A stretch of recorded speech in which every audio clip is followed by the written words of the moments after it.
mean, that just brings us to a great kickoff to a great conversation. Isn't that right, Caroline? Totally. It is. Everyone, I want to welcome everyone here to Energy Crew podcast. I'm so excited to do this. I mean, I've taken kind of about a 2-3 week break on this just because I've been really focused on building out a crew club, our E&P operator focused networking event. And actually, this is kind of a great segue into having you on the podcast right now, because it was from one of those topic series events where my friend, your husband, Justin Kilb, led a great, fascinating discussion on AI, that's artificial intelligence for those that are living in 1999, AI in the oil field and today's uses and tomorrow's potentials. And it was a fascinating conversation. And again, that's why I've kind of taken a step away from the podcast realm in space, just because I've been focused on building out Crew Club, making it a place where E&P operators, and this is a plug, E&P operators can go and have career enhancement events, career enhancement opportunities to expand their career and network on a genuine level. And we had, again, going back, we were in Denver. I think it was, hold on, let me think on it. I think it was like February something. Yeah, it was February. No, January something. February. It was February something. And your husband, who, obviously Justin, who is a brilliant person, only to be shadowed by you at the table. And I was so happy for you to join us, because it was a table just kind of set up. It was a table of pretty much all, people in the energy space, in the oil and gas space, which I thought was so cool. And then you were there, not just a regular space engineer. That's something for the undergrads. You're a deep space engineer. And it was such a cool conversation, like having you at the table, having you kind of like chime in, kind of like absorb some information we're talking about, also like chime in and kind of show some comparisons and contrasts between our two industries. And I was like, we got to get you on. I love talking to you. I love kind of your thoughts and your insights and kind of just how you kind of articulate what you do and I guess the passion there behind. So I'm going to stop talking. I want to have you introduce yourself, because I can keep around. Again, my third cup of coffee. So, hey, can you introduce yourself real quick for everyone out there tuning in right now? Yeah, absolutely. So I'm Caroline Ellis, and currently work as a deep space systems engineer. Gotten the chance to work with humans a little bit before that as well, human space flight, and just very excited to be on the podcast today. So thanks for having me. Have you ever done a podcast before? No, it's my first time. Can you tell? I don't know. Can you tell? It's like I feel like it's like my first time sometimes. So okay, I guess let's start it off. Let's get a little background about yourself. Kind of what brought you into, I guess, pursuing such a fascinating field. And question: is it that fascinating the way it sounds to people on the outside? I'll answer your second question first, which is yes. Yes. Totally. There's just so many cool things about the jobs that I've gotten to have and what I currently do day to day. But I guess, kind of going back to my origin story a little bit. So I'm from Corpus Christi, Texas. So grew up in South Texas, and actually a lot of my family works in oil and gas. Okay. So I grew up very much surrounded by that. I consider it to be a little bit my blood. And I have this kind of one of those core memories from when you're super young, of my dad and my grandpa drilling a well and being out on site, getting the logs rolling in late at night, and calling my mom and kind of saying how things were looking. And there was just this general sense of excitement in the air of, what are they going to find? Is it going to be what they hoped? So I think that passion for exploration and excitement surrounding what you might find, whether it be drilling into the earth or going out into space, I think that was kind of a big part of growing up and what I was surrounded by.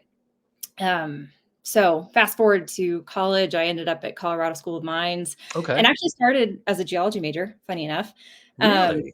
Okay. Yeah, I think, was really influenced and inspired by my family around me and the exposure I'd had at that point. And frankly, I took my Earth 101 class, my first course kind of on the geology path, and realized that, I think my interests are maybe not so much specific to geology and specifically to earth processes, but I think the bigger exploration theme and the I guess the bigger processes at work that shape not only the earth, but also everything around us and everything that shape our system. What was that like? I guess, so you go to Colorado School of Mines, fantastic university, a lot of great graduates from there. And so I guess when did that, because I feel like a lot of people when they pursue like, when they start pursuing like their engineering degree or something like that, the geology degree, whatever it is, it's like they dive in and they wait several years before they make a decision to change. Or it's like, I'm in this college, it's too difficult for me to kind of switch majors.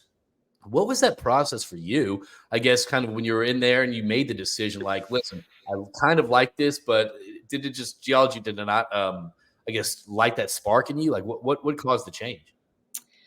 I think it was a discovery of what I had a lot of interest in terms of picking up a book or reading something, reading an article, watching a show, something that an interest that was limited more to that scope, I think. And, obviously my husband works in the space, my family does. Having those conversations with them is really interesting. But I found that once I was the person sitting in the chair, learning about it at that deeper level, it didn't captivate me as much as what I later realized was maybe the bigger interest and driving piece of that, which was the exploration and the desire to know things at their most fundamental level, I think. So, I think a theme that I still remind myself of, like, daily, multiple times a day, is just the concept of choosing your challenge.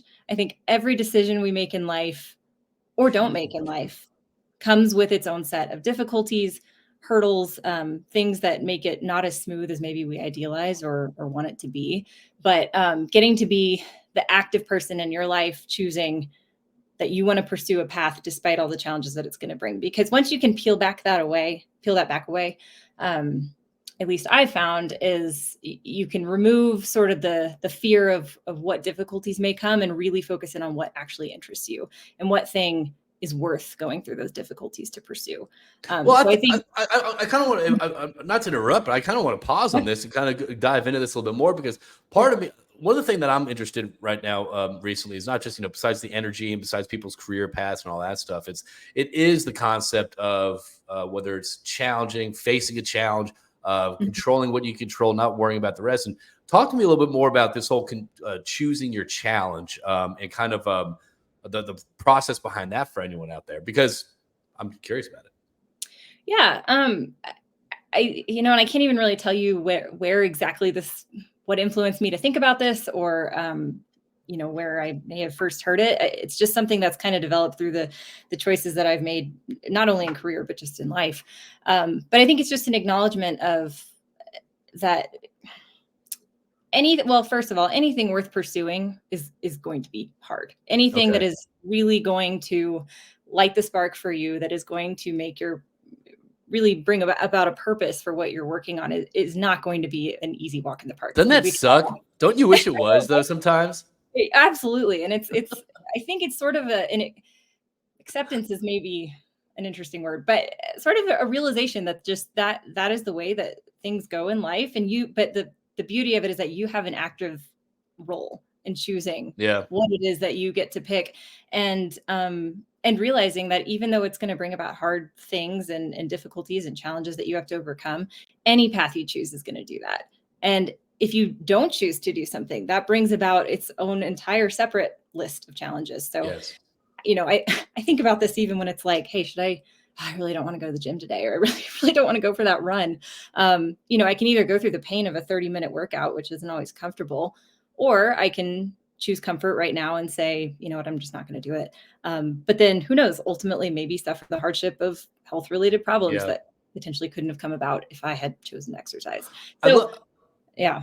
No, I love how the choosing the conflict to face the conflict now might be a little bit uncomfortable, but there's the potential of the best rewards versus postponing comfort and dealing with the potential future consequences, which probably are compounded by then. Right. Yeah, absolutely. And it's just, the acknowledgement of choice or lack thereof will bring about things you have to overcome. But that's what's exciting, is that you get to choose. You get to choose what those are. And when you realize that everything is going to come with its own set of difficulties and challenges, you can strip that back a little bit and say, okay, but this is actually what interests me the most, and this is what challenges are going to be worth dealing with. So talk about you choosing the challenge of space. I mean, I love how you started the conversation. You're talking about Earth, Earth. You're like, I've never had a conversation with people bring up Earth so much. But tell me about you. Like, how did you separate from literally below ground to above the stratosphere? I mean, that's such a unique separation of choosing your challenge. Talk about that. Well, I think the path actually flows. It wasn't direct from geology and earth processes to space. It was actually, so my degree was in engineering physics.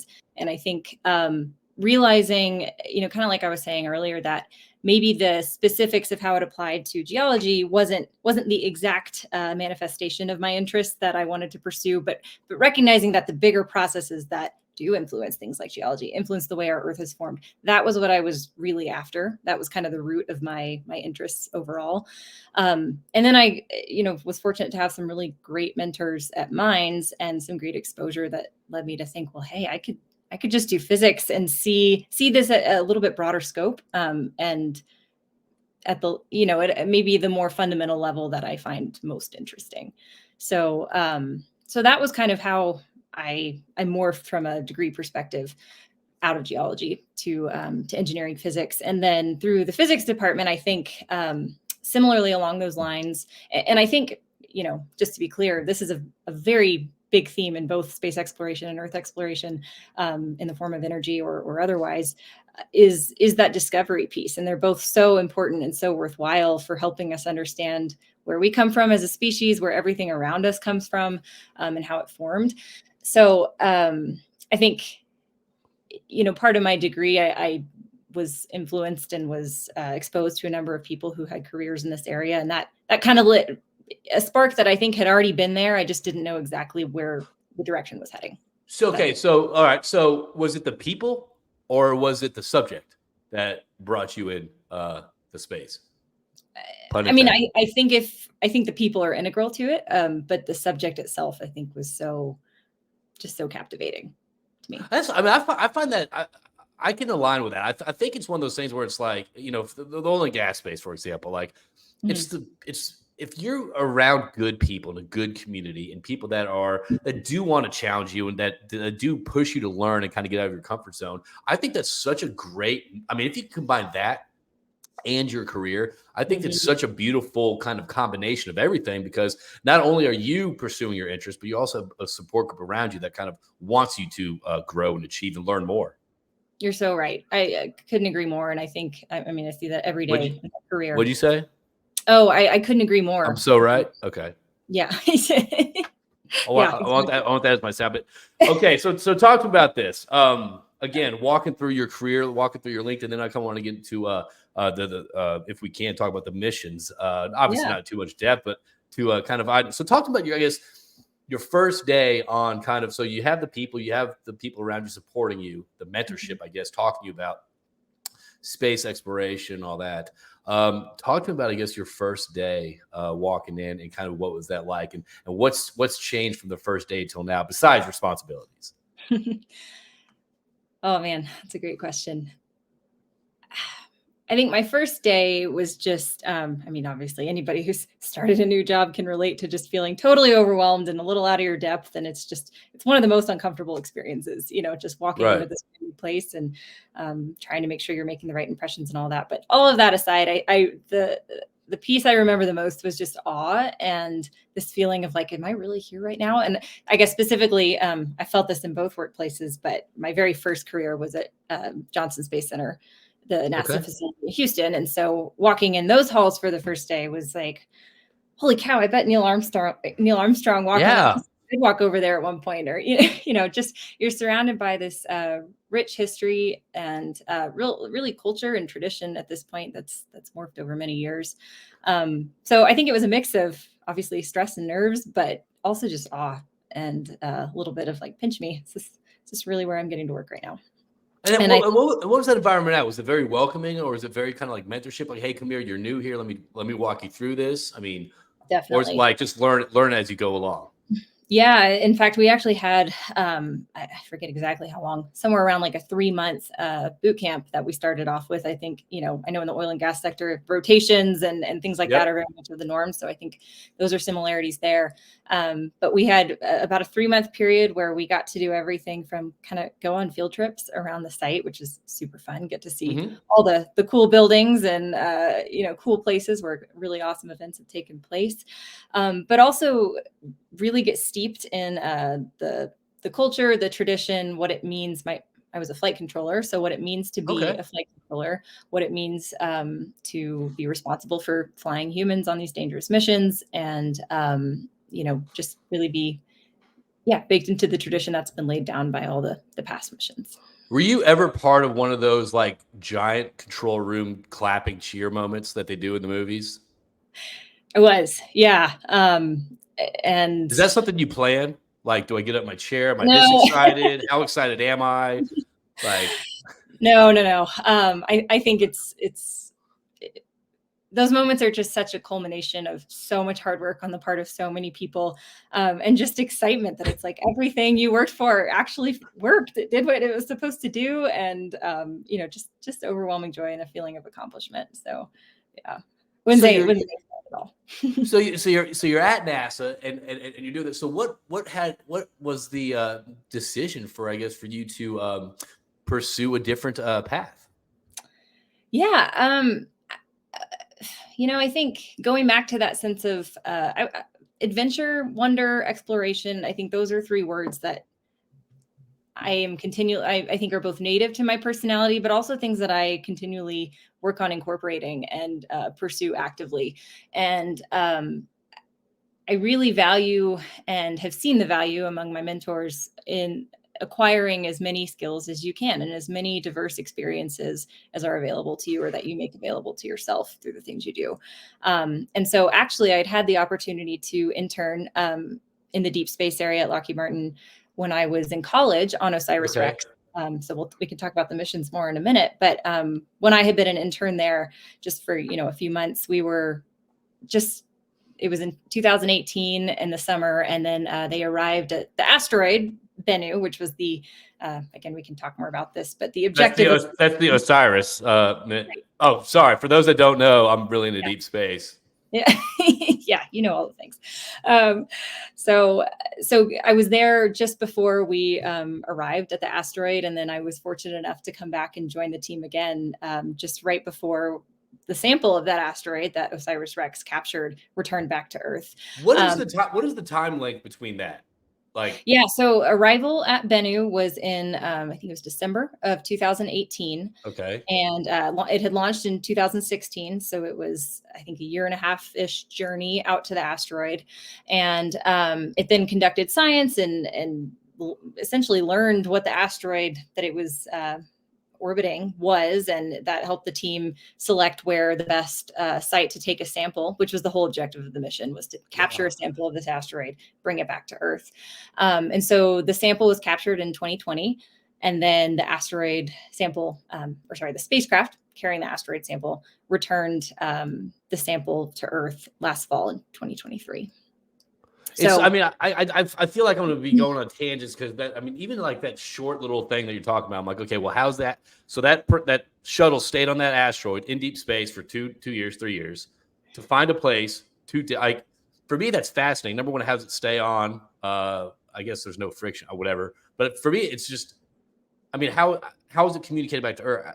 Is it through, how are you understanding the exact location on where to, okay, this is the sample we want. That to me, I'm kind of interested about that real quick, real brief summary. Yeah. Fantastic, incredible team of engineers that, I was not part of the mission at this point. I get to work with them every day now, which is one of the coolest things ever. But that had really, we're able to very precisely plan out the trajectory that the spacecraft needed to stay in and the orbit that it needed to be in to accomplish the objectives of the mission. And the spacecraft is also outfitted with a number of sensors that, can take photos and help scientists and help the engineers look and assess what different parts of the asteroid looked like. And that's what led to be able to select the optimal place to take a sample. So when things are coming out, I can only imagine the process when you're actually designing and building out a deep space program. I'm sure it's obviously years and years and years of research, of planning and all this stuff. With that time, I think, okay, if you and I were starting or you and your team were starting today about going whatever, there seems to be like such a dramatic increase when it comes to technology, right? When it comes to technology, whether it's, hardware or software, whatever that is. How do y'all, I guess, number one, plan and incorporate? I mean, do you delay things like, hey, this new technology is coming out, let's see how we can integrate that or fold that into our mission, right? I know I'm probably rambling right now, but how do you keep your plan, I guess, alive to incorporate any updates or advancements in technology to incorporate, if that makes sense? Yeah, and I haven't been on the development side of the spacecraft in the deep space area, so this is a little outside my scope. But Lockheed Martin particularly has years of history of success of flying these deep space missions. So there's a lot of really fantastic heritage that we can take advantage of. But certainly, new technology where possible is integrated, and software is configurable to make improvements once the spacecraft is already in flight. But reliability is also such an important piece of these missions, because they are, as we talked about, OSIRIS-REx door to door was 2016 to 2023. The other mission that I work on, Lucy, launched in 2021, and its mission doesn't end until 2033. So you're dealing with these very long stretches of time because of the distances and this part. It's just so vast. And so reliability is a huge part of our design, to be sure that our spacecraft are going to do what they need to do for their mission life. No, I'm just trying to, so, okay, these long-term, so you say 2033, the Lucy project, which is actually going to visit the Trojan asteroid on Jupiter, for those that aren't accustomed to this. Oh, I don't know. I know this stuff. Yeah. No, so, so how do you, I guess, again, for such long scopes of time, for such long, it seems like in this world that we live in, everything's this, immediate results, immediate gratification, satisfaction, whatever it is, real time, all this. How do you measure the progress of it's a mission or a project when it's stretched out for such a long period of time? Yeah, that's a great question. There are milestones along the way, right? I should clarify, 2033 is not the culmination point of Lucy. So just quick segue to that for a moment. So Lucy, yeah, like you mentioned, is going after the Trojan asteroids, which are these two clusters of asteroids that one leads Jupiter. If this is Jupiter, it's leading Jupiter in its orbit, and the other is following Jupiter in its orbit. And so it's going out to observe several different asteroids in both of those clusters. And so that will occur. Our first Trojan encounters in 2027. And so over that stretch of, 6 years, all of these encounters will take place. And so you really have these milestones throughout the mission that, accomplish the objectives and accomplish the milestones that were laid out in the mission plan. But there's a number of things that take place in between the encounters, as well as right now on the way out to those asteroids that make sure we get there and as planned. And so some of those include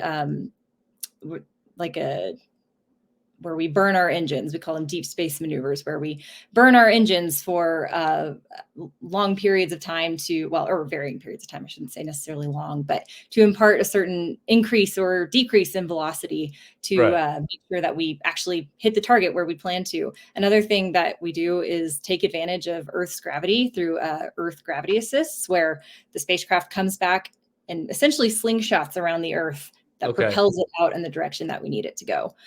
So that's a great way to make use of fundamental forces rather than having to expend propulsion to do that. And we saw that in Buzz Lightyear movie, for those out there with children curious. That's my favorite reference, Hollywood. Which actually, so okay. Moving forward, listen, I feel like I can get off on tangents a bunch. So I kind of jotted a couple things down here. Obviously, I want to hear about the missions that you're working on, the OSIRIS and the Lucy mission. I know we just touched on that, but I am curious about that, because there are people out there, I'm sure, that are listening that are going to be probably very curious about this. Not only that, but also inspired by not just the exploration out there, but also probably by your journey, which I think is which I dig. So I want to talk about the mission. Okay, I'm just jotting this down. So if it's kind of makes you think of anything, please jot it down too. All right, I wrote this down. Mission. Okay. Misconceptions. I want to find out misconceptions, not just about kind of not just about deep space, but kind of about being an engineer in deep space, a woman engineer in deep space, whether it's a misconception or how you kind of what it's like, because I know that's a topic in the oil and gas space. Your insights before you, and also I'm going to end this with a conversation about Pluto. Okay. So, I mean, that was a hot topic at the Crew Club dinner. So we're gonna so let's talk about the missions real quick that you're working on, and kind of what kind of makes you kind of get that pep in your step and kind of geeks you out about the excitement about the missions you're working on currently. So if you don't mind. Yeah. Oh gosh, there's a number of things, but I think just these missions are the epitome of reaching out as far as humanity can, and continuing to push that frontier further. Okay. So for me personally, it's just the excitement of what we're going to find or not find. And, the scientists who work on these missions are so brilliant and design these so well, and getting to see, in many cases, their life's work come to fruition is just really, really rewarding. What about people that are like, oh, why are we, that's a lot of, like, seriously, haters, like, why are we wasting money doing deep space stuff? Why do we care what's on the Trojan asteroid floating Jupiter? Like, what is I guess your comment on people on statements like that? Well, I mean, I think, and I know that this exploration is so fundamental into learning where all of this around us came from. Mm-hmm. And particularly, you mentioned the Trojan asteroids. The reason those are the target of the Lucy mission is they are believed to be somewhat fossils of the evolution of our solar system. It's believed that they hold answers that other bodies in space, may not hold because of other locations where they're. Who's picking out this? Oh, this one probably are the answers to the entire origin of life. That's way more on the science side. I'm the lowly. It's fascinating. But this is the answer to that question is people's PhD thesis, right? So but so I guess particularly for the Trojans, we'll get a glimpse into the evolution of our solar system that we haven't with any other body we've ever seen. And fundamentally, it's important for humanity to know where we've come from, and to know just as much information as we can about this environment that shaped us. Do you think, obviously, with the Webb telescope and all this fun stuff, have you encountered anything? Obviously, if it's personal or not, we don't, feel free to answer if you want. Have you encountered anything that challenges a personal belief or a population belief? The more information, the more that you get to know. So what I'm saying is again, I probably wish I'd read up on this before we talked, but I remember a couple months ago, there was like the Webb telescope saw something, and it was like, this should have been a lot older than this. So it kind of deconstructed or kind of challenged the beliefs about the Big Bang. So have you encountered anything that maybe has challenged, I guess, the general concept of your beliefs on kind of whether it's the origin or where we're going or anything like that? I would say no. And I think it's for me personally, but also just science at large. Like, that is the beauty and the excitement of science, is that we are always questioning and always open to learning that we're wrong. Blanket, just about anything in science. Learning that we're wrong is just as exciting as confirming what our theory was. In any case, you're gaining knowledge that you didn't have before. And so I wouldn't say that I've seen anything that challenges it. Every discovery, whether it's, and I've been fortunate to be part of just a couple of these really exciting missions, but they're, like you mentioned, there's so many others that are going on out there that anytime I read an article and I read what they discuss, it's just excitement. That's the only emotion that I feel, is just excitement that we've learned something else that we didn't know before. And we've whether we've edited or cut off a little piece of what we thought was a piece of the puzzle to make it actually fit, or we found a new piece entirely. It's just exciting. That is I'm very interested in kind of like, I would assume, obviously, this is kind of like a Yumi and Justin sitting around kind of having a coffee talking about, like, when there is a community, there are general consensus when it comes to like the scientific discovery. I'm kind of curious on what it's like when you do find something that maybe challenges challenges the norm on if it is accepted, or if it does go against the norm on how much the community challenges it. Anyway, that's kind of a side tangent I was just thinking about. No, you're right. And I think you can look back at any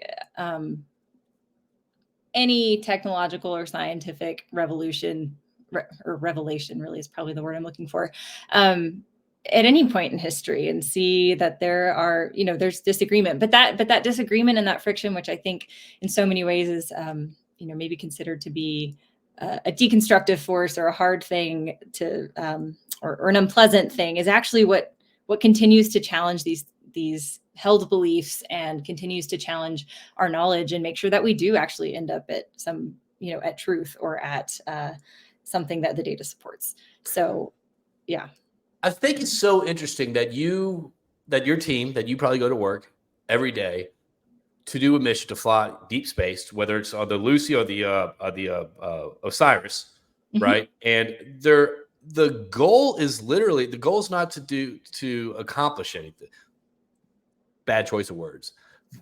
From my understanding, please correct me, but it's very interesting that there's so much work, there's so much dedication, there's so much time, energy, and effort, and resources and brains in the room to literally get information.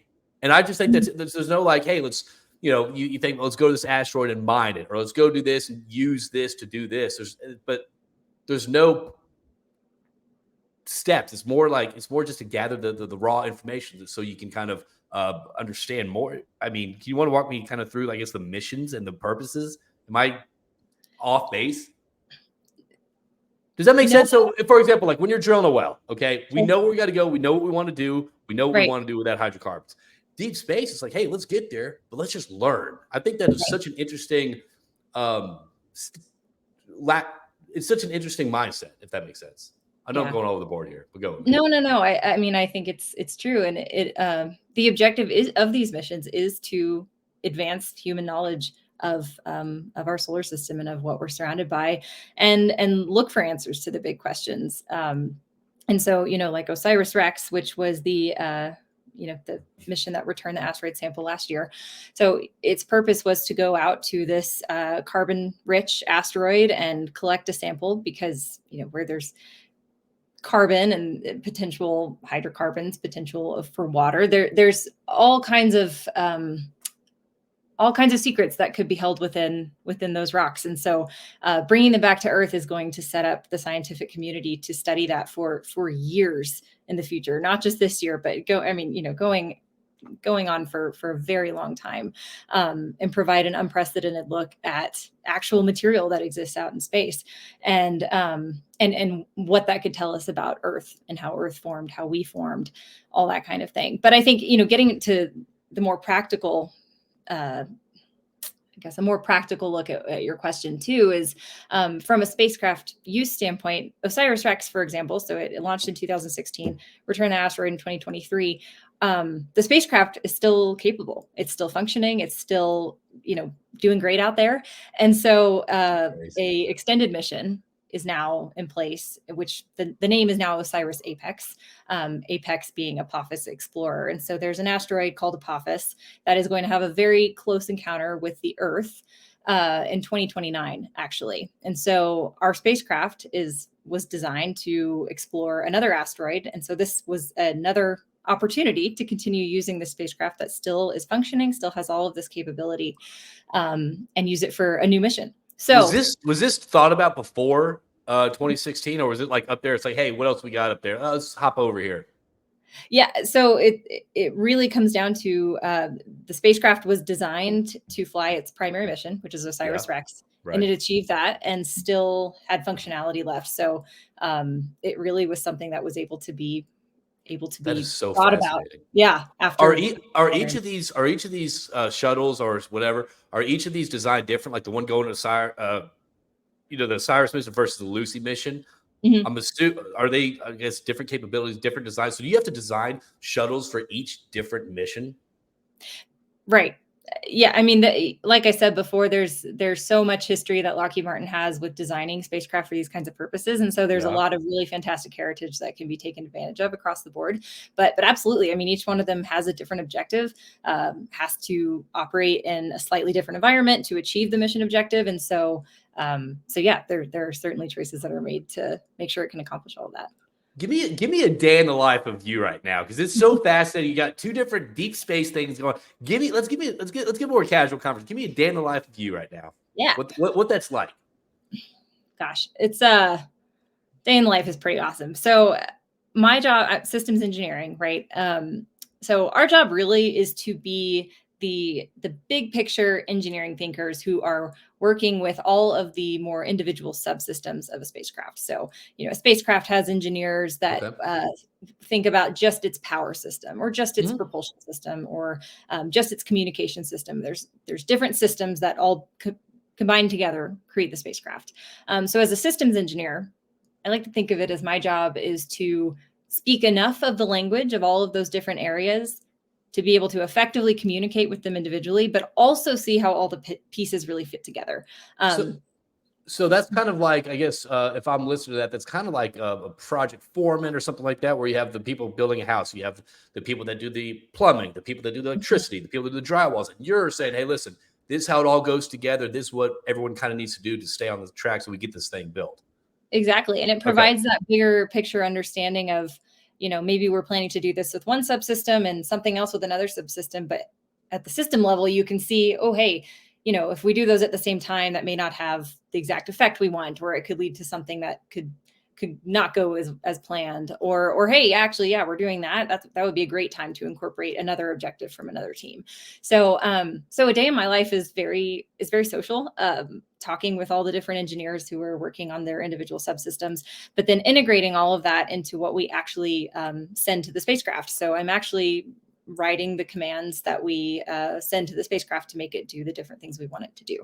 Wow. So yeah, so it's pretty awesome. And then there's a whole process that we go through to ensure what we're sending is safe and does exactly what we want it to do. And then there's the really fun part of actually getting to uplink it to the spacecraft. So that's like you do it. That's like you do it, all the work. It's like, okay, everyone, all the I's dotted, all the T's crossed. Right. That one, yeah. Yep. You actually see it happen.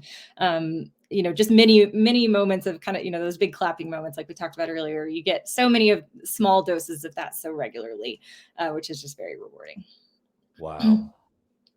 No, it's just okay. So all right, so let's talk about some misconceptions right now about deep space. Sure. All right, so obviously Hollywood does a great job of give me some misconceptions about kind of what it's like to work as a deep space engineer. If you don't mind, also give me some misconceptions about space that you kind of like get annoyed that when you see. Oh gosh, this is hard. How is this? I would assume if Monica was a deep space engineer, every movie that we watch that has anything to do with space, she's like, that fire is not going to happen. No explosion. Okay. Yeah, I think what always makes me laugh in movies is how you've got people talking about a mission they want to fly, and then the very next day you see the rocket on the pad and it's launching off, and the amount of planning, and it just speaks to how incredible the teams are that are involved in all of these missions. Just how many decisions and how much planning and how many years, as we've talked about, these timelines are long, go into making these things successful. So I think, yeah, anytime you see somebody just hopping on a rocket the next day. All right, that's one. That's one. I feel like there's a lot more than just one rocket being ready. What about actual the physics of space? Can anyone hear you scream in space? Well, yeah, no, I mean, there's no particles, so there's nothing for the sound to travel through and to bump against. Yeah, this is the stuff I need. Yeah. These are the misconceptions I'm talking about. Another movie where, was it Brad Pitt? I don't know. Somebody was walking on the moon without a spacesuit, just with their head out in the open. And I was like, oh, there's no oxygen on the moon, so that's not going to work. There's no atmosphere. But I'm trying to think. All right, give me the difference between space and deep space. Yeah, so I guess deep space is really we're talking about going further out into our solar system beyond the influence of Earth. So go ahead. I was going to say, so I would assume would that be more math related, more what is it, math background, and like is there a different background when you talk about shallow space and deep space? I don't think the shallow space. No, I mean they are very different environments, but no, the same. I mean, that's another wonderful thing about physics, right? It applies no matter where you are. So the physics that you're dealing with is always going to be the same. I think, when you're closer to Earth, you're dealing with Earth's gravity. You're dealing with, depending on how close your orbit is to Earth, you're dealing with potential atmosphere, just, up in the very, very, very thin atmosphere. Drag on your spacecraft related to that. Radiation is another big problem we encounter, and making sure that all the components of our spacecraft are built to handle that, especially for long missions like these. They've got to withstand that for many, many years at a time. So, there are many differences, certainly in terms of operations and capabilities that you want to build into your spacecraft. But as far as the engineering disciplines go, no, I wouldn't say there's a difference. I think one of the big differences, that I've seen from working in human spaceflight, where ISS is orbiting around the Earth in low Earth orbit, to now working on these missions that are going very far out into our solar system, is, and this is one of the really cool physicsy parts for me, is just light and how fast it travels, right? It travels super blazing fast, but when you're that far in the solar system, for example, out near Jupiter, depending exactly where you are, of course, but it could take on the order of an hour for light, or any, light meaning anything on the spectrum. So any kind of signal, whether you're talking about a radio wave or an actual visible light wave, traveling from that far could take an hour to get to Earth. So what that means when it comes to your spacecraft is, your spacecraft is out in this far region of the solar system when it's always sending back information right to Earth. And so anytime you see information and data from the spacecraft on the ground, on your computer, that information, if your spacecraft is out near Jupiter, is already about an hour old. So you really never see the momentary real-time data. When you're operating in low Earth orbit, that's very different. The time delay there is negligible. It's really not detectable at all by humans, at the operational level. And so when you're getting data from the spacecraft, that's your current state within a few milliseconds. And even out near the moon, it's about a second and a half time delay. Okay. So again, pretty negligible in terms of assessing what is happening in the current moment. So I think that is one big difference, and one thing that you really have to consider in your spacecraft design, right? Your spacecraft has to be very smart, has to be able to take care of itself if it gets in a bad situation when you're that far away from home and you're that much time away from your engineers seeing, oh, hey, there could be something wrong, or something didn't go as planned. I would assume kind of in an environment like that, around so many people working together, siloed, but also working together, probably having a similar curiosity mindset. I would assume that there's the teams that you work with, I would just like the culture that is probably a lot of people that are just like, again, I would, a bunch of engineers, scientists exploring deep space is probably pretty open to kind of whether it's feedback, working together. Hey, there's a challenge, a hurdle that we didn't anticipate. Let's all kind of form together as a team to overcome. I mean, is that kind of a safe assumption to in this type of environment, the industry? Absolutely. Oh yeah, and that's another of my favorite parts about both of the jobs, or both of the places that I worked at, is in both places the teamwork and the communication is such an integral part of the culture, and there's such an emphasis on it for successful operation of our spacecraft. And so, yeah, absolutely. And I think that comes to kind of a bigger theme of my experience generally, and which is that communication is so vital. It is so vital in this field. And I would imagine it's the same in oil and gas. You're working with these very complex systems in these high risk environments. And of course, you got to have your technical legs, right? You got to know what you're doing technically. But the way you communicate with each other, the way you choose your words, and how much or how little you say is so important, and can make or break a situation.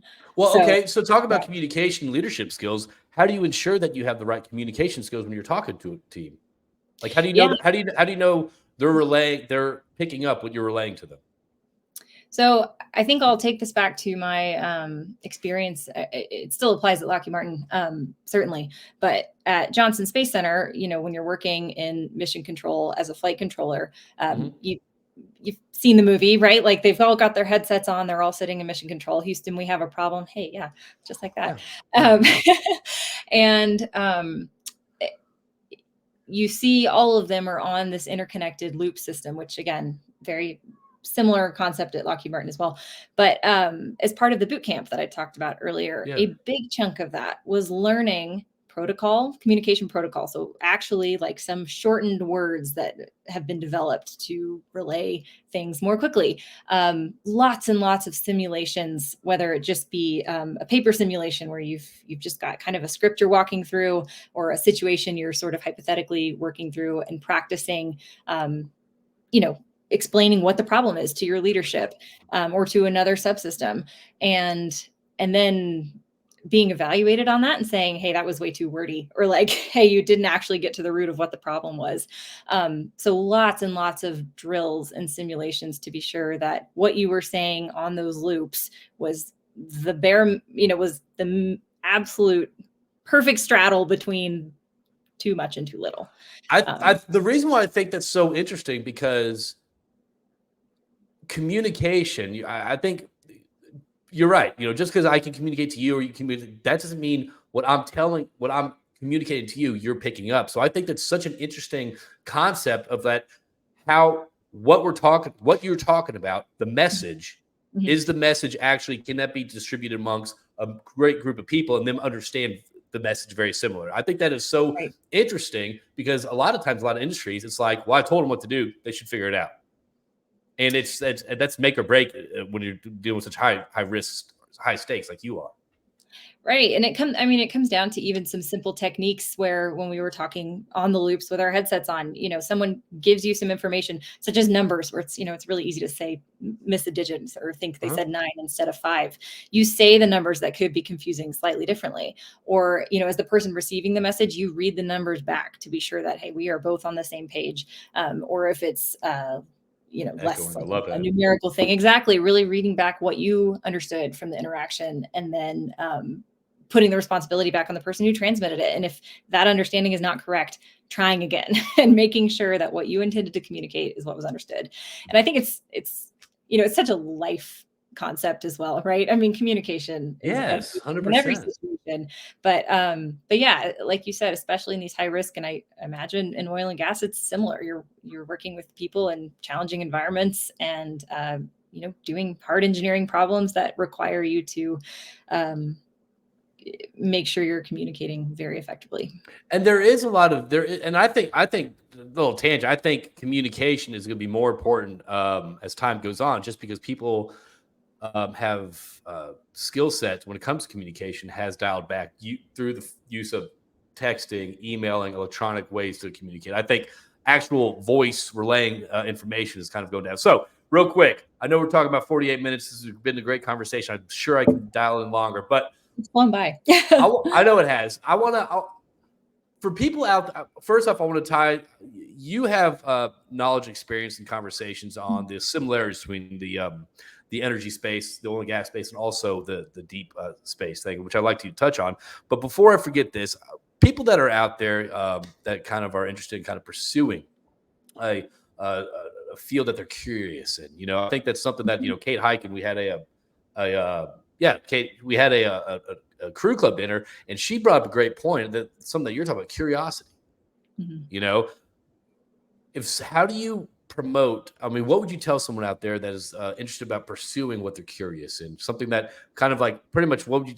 I guess, what advice do you have out there for young men and women out there to before they pursue their passion? I think I'll start back at the choose your challenge concept, right? Of knowing that if you are most interested in something, more than likely you're going to be willing to put up with the hard things that come along with that. And so I think every time I look back at when I look back at all of what I would consider some of my biggest successes, they come from when I'm being the most authentic and when I have the most innate interest in whatever the topic is surrounding the event. I think you do the best, you perform the best when you are pursuing something that actually lights your fire. And so, even if, again, there will be difficulties no matter what you pick. And so you can choose something that maybe you're interested in something that has a career that's a little harder to get to the end point. And there's a route you could pick that has a career closer to getting right out of undergrad, or, the situation could be so varied. But I think it's being able to look years down the line and say, do I want to do this for 40, 50, 60 years of my life? And will that make me happy? And will that make me fulfilled? And I think that central question is something I consider often. And I want whatever I'm doing to always, have the answer be yes, which it has been. If the answer ever becomes no for anybody, you should consider what it is that would change that for you. So that was a little all over the place, but I think it really just comes down to knowing that the thing you're going to be the most interested in is going to be the thing you will fight for the most, and you will get the most gratification out of going through the journey. Pursue the interest, pursue curiosity. Okay, speaking of, this is a vision board dream thing that I'm going to ask you. If you could pick your mission, okay, this is just your mission, all right, under the Ellis Deep Space Exploration Company, what would it be and why? Like, if you could pick, what would it be and why? Oh, gosh. Right. That's such a great question. Right. We asked those on Energy Crew podcast. No, all really good questions. Oh, man. I think this is like completely non-scientific based, purely That's just fine. Like a little kid in me. Like Saturn and its rings is just, I don't know. So cool. I think it's the coolest planet. What about it? Really no reason other than that. I just think it's so cool. And there was a mission that went there and did tons of science. I don't know anything about exactly what it achieved, but the Cassini mission actually went and studied Saturn for a while. It reached the end of its mission, so it's no longer out there. So I would have to do a lot more research, but I would send a spacecraft out to Saturn and just take a lot of pictures of the rings. I don't know. I think they're really awesome. So Saturn's your if you had to pick a favorite planet, it'd be Saturn. Okay. All right. Okay. All right. So speaking of planets, let's tie this up. Pluto. What's your thoughts? What's your thoughts? Go. I'm not qualified. I'm not a planetary scientist. I'm going to say this.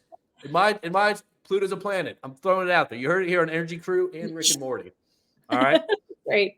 Okay. So, all right. And the last thing is aliens. What's your stance? I got to ask you that. Yeah. I don't ask you that, Monica's going to get upset at me if I don't ask you about aliens.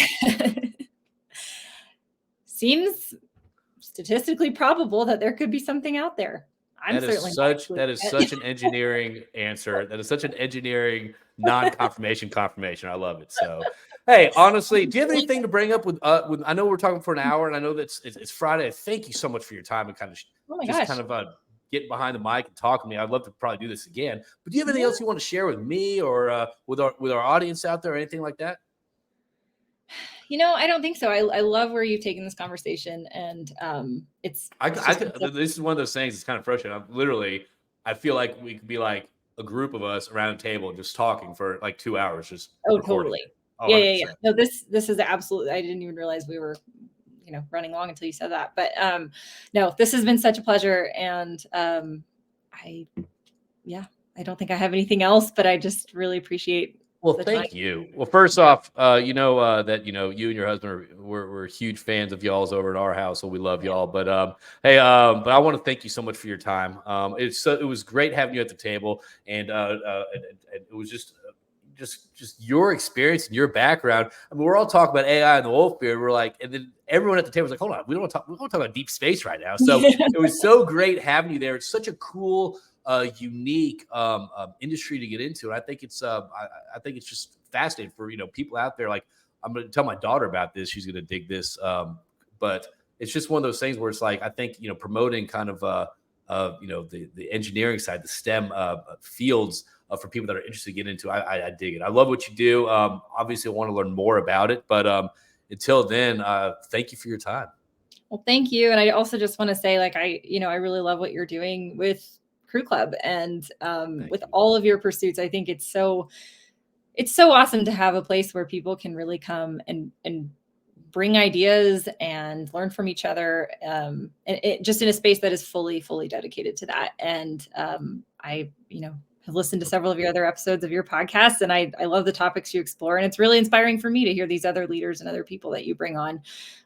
So thank you for doing that. And well, thank you for that sound bit. Thank you for that sound bit. I'll send you a Starbucks gift card for that. But yeah, thank you so much, everyone, for tuning in. Obviously, Caroline, how could they get in touch with you if they're kind of curious about continuing the conversation? Is it LinkedIn potentially? Yeah, you can find me on LinkedIn. Yep, Caroline Ellis on LinkedIn, and I'd be happy to chat. I love it. Well, hey, hopefully next time I can see you and Justin when I'm up there, which is me in June. But everyone out there, I want to thank you for tuning into Energy Crew Podcast. And again, this episode was You Don't Do Puns Out of This World. Yes, thank you. That was good. Thank you.